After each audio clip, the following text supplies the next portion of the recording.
भविष्य के सभी अध्यापक साथियों का सरकारी अध्यापक चैनल पर हार्दिक स्वागत है।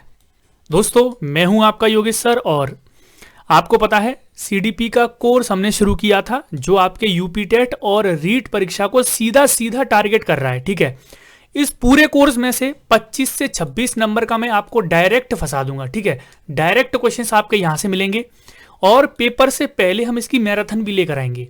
लेकिन उस मैराथन में क्वेश्चंस करने का मजा आपको तब आएगा तब इस कोर्सेज को आप पूरा देखेंगे।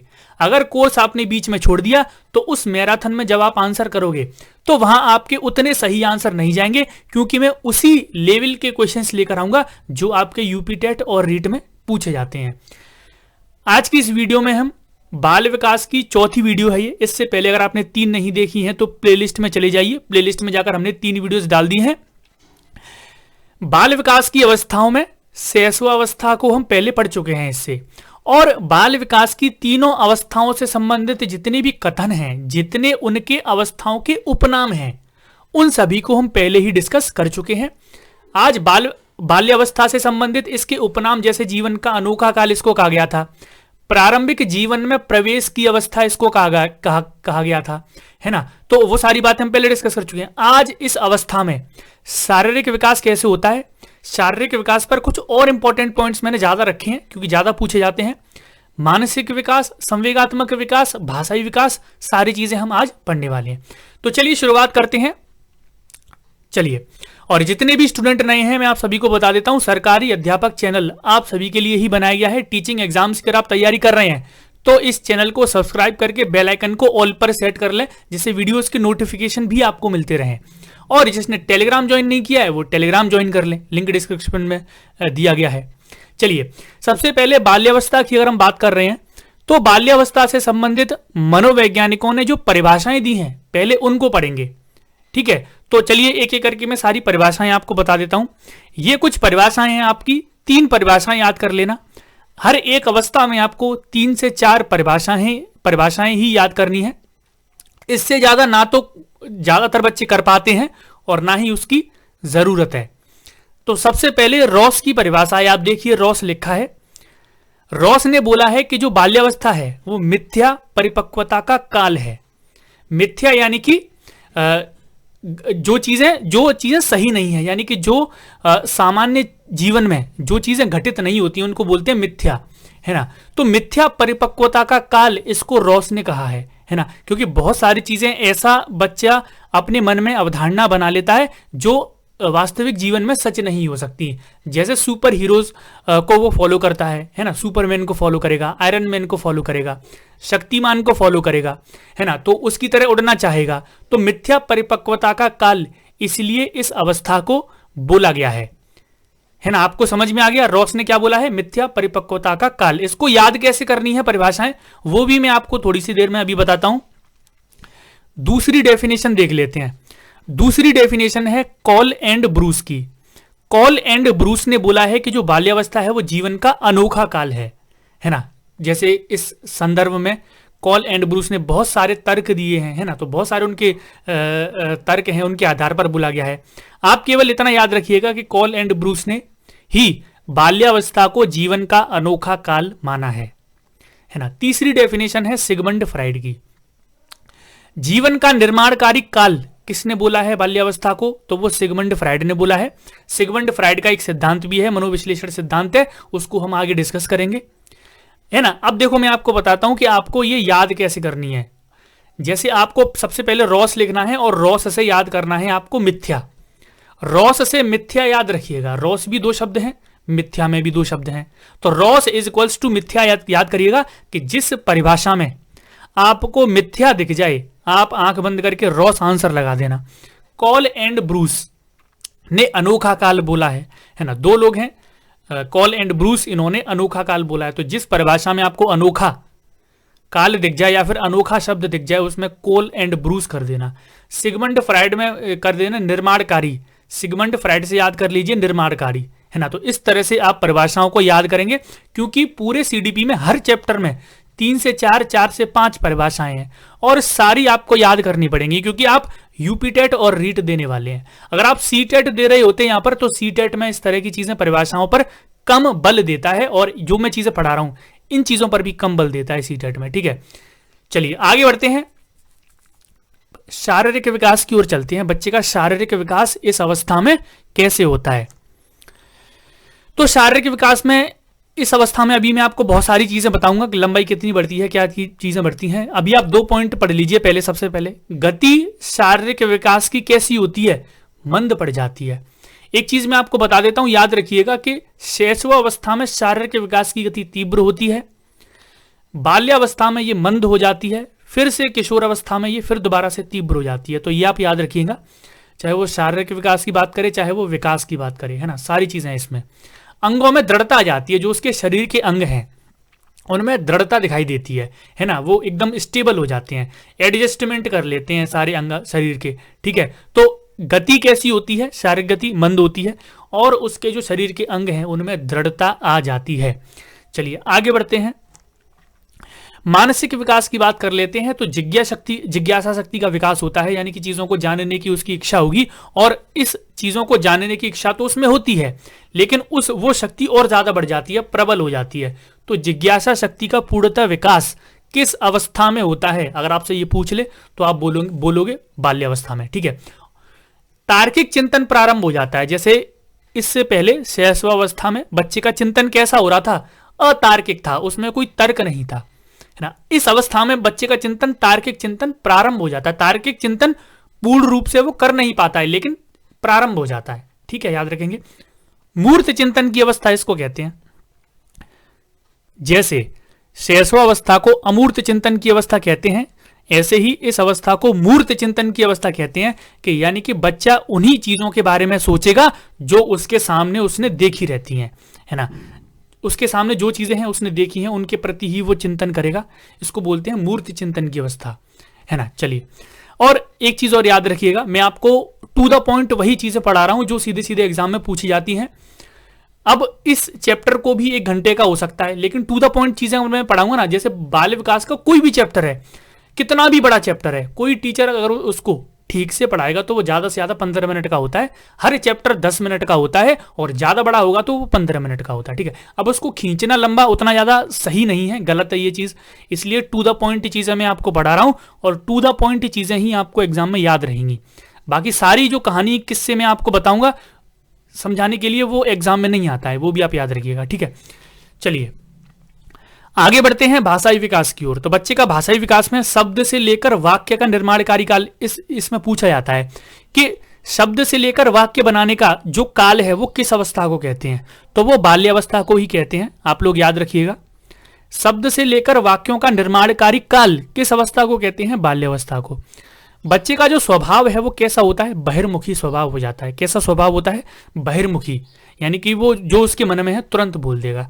अपने दोस्तों के साथ दिन भर घूमेगा सुबह से लेकर शाम तक, और जो उसके मन में होगा सारी चीजें बोल देगा। ठीक है, तो अंतर्मुखी स्वभाव का होता है बच्चा शैशवावस्था में, बहिर्मुखी स्वभाव का हो जाता है बच्चा बाल्यावस्था में। ये चीज आप याद रखिएगा।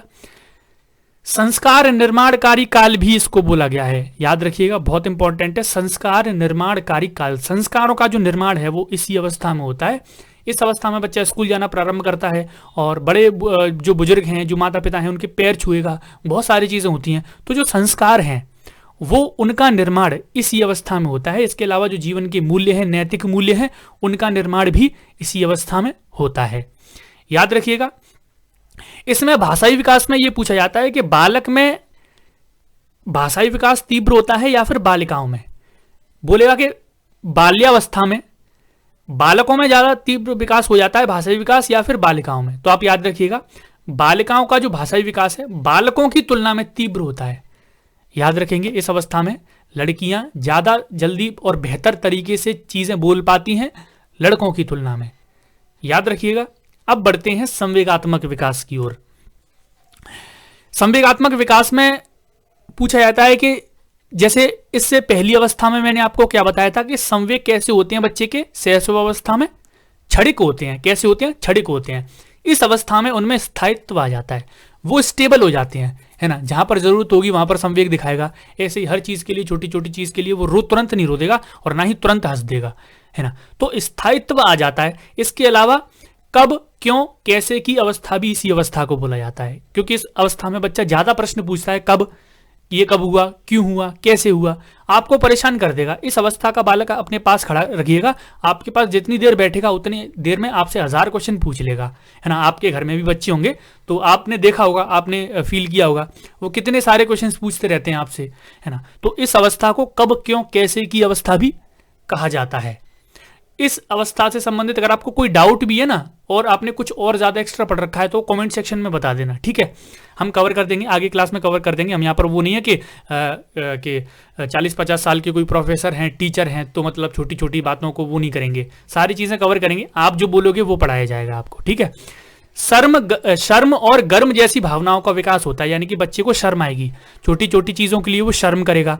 गर्म यानी कि छोटी छोटी चीजों के लिए वो तुरंत उत्साहित हो जाएगा और तुरंत उसको गुस्सा आ जाएगा, है ना। तो शर्म और गर्म की जो भावनाएं होती हैं वो इसी अवस्था में आती हैं।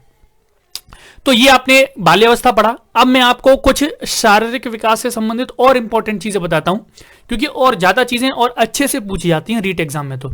और उससे पहले मैं आपको बता देता हूं, अगर आप यूपी टेट के लिए बुक्स परचेज करना चाहते हैं और अगर आप आगरा से हैं तो अपने किसी भी नजदीकी बुक स्टोर पर चले जाइएगा, वहां पर आपको चाक्षु पब्लिकेशन की बुक्स मिल जाएंगी। यूपी टेट के मामले में बेस्ट बुक्स होती हैं ये, और इनमें प्रीवियस पेपर के क्वेश्चंस भी होते हैं और आपका पूरा कंटेंट का कोर्स भी होता है। पेपर 1 पेपर 2 दोनों के लिए है। तो अगर आप परचेज करना चाहते हैं तो किसी भी बुक स्टोर से परचेज कर लीजिएगा, या फिर लिंक डिस्क्रिप्शन में दिया गया है। चलिए आगे बढ़ते हैं। अब शारीरिक विकास और पढ़ लेते हैं। जैसे भार का एक्स्ट्रा पूछा जाता है कि भार कितना होता है। जैसे भार का 350 ग्राम मैंने आपको बताया था कि मस्तिष्क का भार इतना होता है, वो सारी चीजें शैशवावस्था में।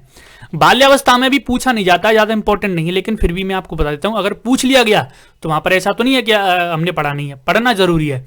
9 से 10 वर्ष की आयु तक बालकों का जो भार है वो बालिकाओं से अधिक होता है। इसके बाद 10 वर्ष के बाद बालिकाओं का भार फिर उनका बढ़ने लगता है, अधिक होने लगता है, ठीक है। याद रखेंगे, ये छोटा सा पॉइंट है, इसको याद रखिएगा कि 10 वर्ष तक तो बालकों का वजन यानी कि लड़कों का वजन ज्यादा होता है लड़कियों से। 10 वर्ष के बाद फिर लड़कियों का वजन भी बढ़ने लगता है। तो ये भार की बात हो गई। अब लंबाई की बात कर लेते हैं। शरीर की लंबाई इसमें कम बढ़ती है। जैसा मैंने आपको बताया ना कि शारीरिक विकास कम होता है और जो विकास की गति है वो मंद होती है। तो विकास में ही तो आ गया आपकी ये सारी चीजें, लंबाई। तो लंबाई कैसी बढ़ेगी? कम बढ़ेगी। शरीर की लंबाई कम बढ़ती है, 2 से 3 इंच ही बढ़ती है। इंपॉर्टेंट नहीं है पॉइंट, लेकिन फिर भी पढ़ लीजिए। हड्डियों की बात कर लेते हैं। इस अवस्था में 4 से 5 वर्षों में हड्डियों की संख्या में वृद्धि होती है। 10 से 12 वर्ष का जब बच्चा हो जाता है तो हड्डियों का दृढ़ीकरण हो जाता है। जैसे एक चीज और मैं आपको बता देता हूं, यहां पर आपका 4 से 5 वर्षों की बात कर रहा है, तो आप बोलोगे ये तो 600 अवस्था है, 0 से 6 वर्ष।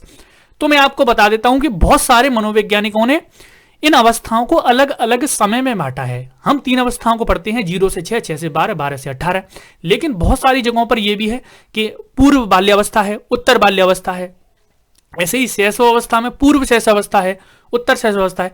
ऐसे ही इसमें 3 से 6 वर्ष का जो बालक है उसको पूर्व बाल्यावस्था की उस अवधि में रखा जाता है।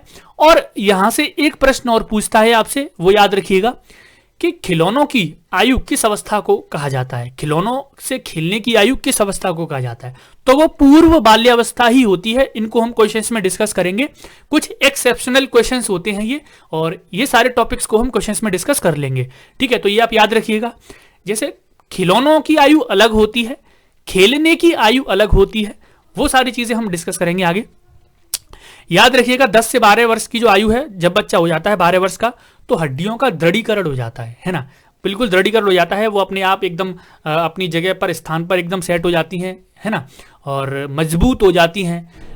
अंगों का बढ़ना थोड़ा सा कम हो जाता है ना। तो ये सारी चीजें हैं। आगे बढ़ते हैं। दांत की बात कर लेते हैं। तो इस अवस्था में दांत से संबंधित आपने एक फैक्ट सुना होगा कि दूध के दांत गिरते हैं और जो स्थायी दांत हैं वो निकल आते हैं। तो ये पूछता है कि स्थायी दांत कितनी वर्ष की अवस्था तक निकल के आते हैं? तो 12 से 13 वर्ष। जब बच्चा 12 से 13 वर्ष का होता है तो उसके स्थायी दांत निकल आते हैं। इससे पहले उसके दूध के दांत टूटकर गिर जाते हैं। ये चीज आप याद रखेंगे। दांत से संबंधित फैक्ट हो गया। एक और मांसपेशियों से संबंधित भी पढ़ लीजिए, जो मसल्स हैं। तो मांसपेशियों का जो वजन है 8 वर्ष तक कुल भार का 27% हो जाता है। ये भी आप याद रखिएगा। जैसे 8 वर्ष का बालक है तो उसका जितना वजन होगा उसका 27% जो वजन है वो मांसपेशियों का यानी कि मसल्स का होगा, और बालिकाओं का मांसपेशियों की अपेक्षा बालकों की अपेक्षा अधिक विकसित हो जाता है। जैसे आपने देखा ही होगा, लड़कियों की जो मांसपेशियां हैं वो कम विकसित हो पाती हैं, लड़कों की मांसपेशियां ज्यादा विकसित हो जाती हैं। देखा होगा ना, अपने बॉडी बनाते हैं जिम में जाके, तो वो उस तरह की जो मांसपेशियां हैं वो जल्दी विकसित हो जाती हैं लड़कों की, है ना। तो ये मांसपेशियों से संबंधित फैक्ट था। अब बाल्यावस्था में आपसे यहां से बाहर कुछ नहीं पूछेगा। जब टेट एग्जाम्स की बात कर रहा हूं मैं, UP TET, REET, H TET की बात कर रहा हूं मैं, उत्तराखंड टेट की भी बात कर रहा हूं, एमपी टेट की भी बात कर रहा हूं, इसी तरह के प्रश्न पूछे जाते हैं, है ना। तो ये आपका बाल्यावस्था सा, बाल्यावस्था हमने पढ़ लिया आज, और बाल्यावस्था से संबंधित जितने भी फैक्टर सारे पढ़ लिए, इसके अलग अलग जो नाम है वो भी पढ़ लिए। शारीरिक विकास पढ़ लिया, मानसिक, संवेगात्मक, भाषाई विकास भी पढ़ लिया। शारीरिक विकास में कुछ इंपॉर्टेंट चीजें भी मैंने आपको बता दी। अब जो नेक्स्ट वीडियो होगी हम उसमें किशोरावस्था के बारे में पढ़ेंगे, और सबसे इंटरेस्टिंग अवस्था है वो, है ना। और आज के लिए इतना ही करते हैं, आपसे नेक्स्ट वीडियो में मैं मिलूंगा। और जो भी चाक्षु पब्लिकेशन की यूपी टेट की बुक्स लेना चाहते हैं, लिंक डिस्क्रिप्शन में दिया गया है, जाके ले सकते हैं। और जिसने अभी तक चैनल को सब्सक्राइब करके बेल आइकन को ऑल पर सेट नहीं किया है वो कर लीजिए। नेक्स्ट वीडियो में हम मिलते हैं, आज के लिए इतना ही, धन्यवाद।